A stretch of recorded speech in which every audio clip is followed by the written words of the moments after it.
Looking for the worst nu metal bands to have ever existed has become quite the all-encompassing chore, one that has indeed taken its toll on my psyche. Let's just say that lately, I've been getting the strong urge to not shower and rhyme words with fuck. But I'm on a mission, and that mission has brought me to indeed what I consider one of the worst.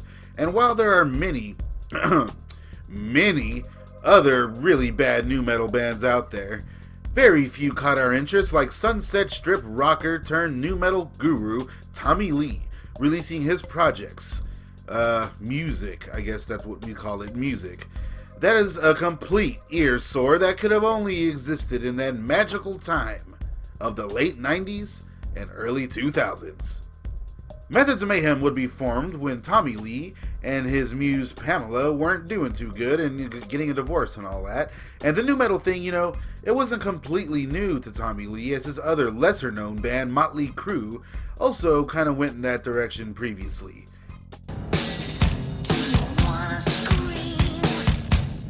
Tommy Lee would hook up with rapper T-Lo and form Methods of Mayhem. Tommy would also feature a list of who's who angry male musicians at the time, and Lil' Kim. And he really went for it. And from time to time, some industrial elements draw my ear, but it's always quickly tarnished by subpar rapping or scratches and stuff. The album did have two singles, Get Naked, which I remember being pretty popular, and then of course the track New Skin, that I thought had potential, but then, Here's my new skin, filling you in. Let's begin. I began when I was 17. Had I foreseen the things that life would bring. Regardless, the album was pretty well received. I mean, it was 1999, and they did a lot of tours, like Ozfest, and they probably toured with Nonpoint or some shit. And in the world of rock and roll stars going solo, well, Tommy Lee's wasn't the worst, although this wasn't his solo stuff. His solo album is what he decided to do right after Methods of Mayhem.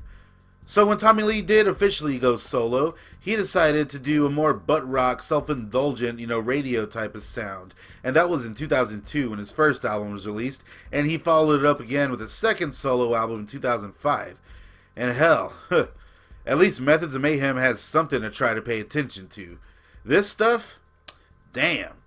Even after officially going solo, Methods of Mayhem still had a pretty solid fan base, and Tommy Lee would consider doing another album.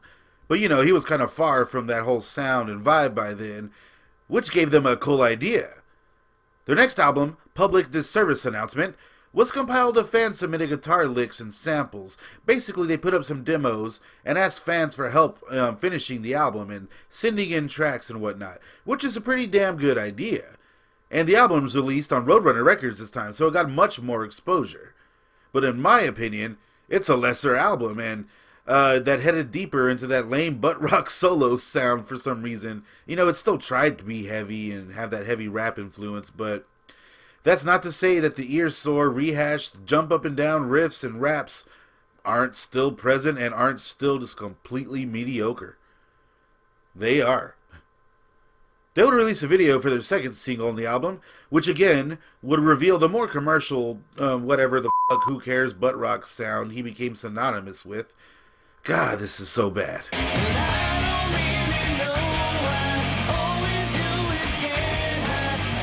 Tommy Lee would go on and reunite with the Crue and keep making guest appearances with bands and doing solo stuff, and as recent as last year he's talking about doing a Methods reunion, but that time has passed. I don't see any need for any new music from the group, and I don't think Tommy's ego will let him just be a nostalgia act. But if I'm being honest here, I think with the right group and producers, Tommy Lee can do a cool industrial style album. It just won't ever happen. I indeed consider Methods of Mayhem among the worst of the bunch. While, they didn't have that non-contribution curse that most of the nu metal bands had at this time, they still didn't bring much to the table. Get Naked is still popular in strip clubs and such, and the song will surely be Method's most popular forever. I doubt that was Lee's intent. But hey, he can keep going, making unlistenable solo records, and even get back with the Sunset Strip boys. Methods of Mayhem will still be among the worst nu metal bands of all time. Hell, I can talk about mediocre, angry, male-driven, spastic, bro metal rap bands from my youth all day. But I won't.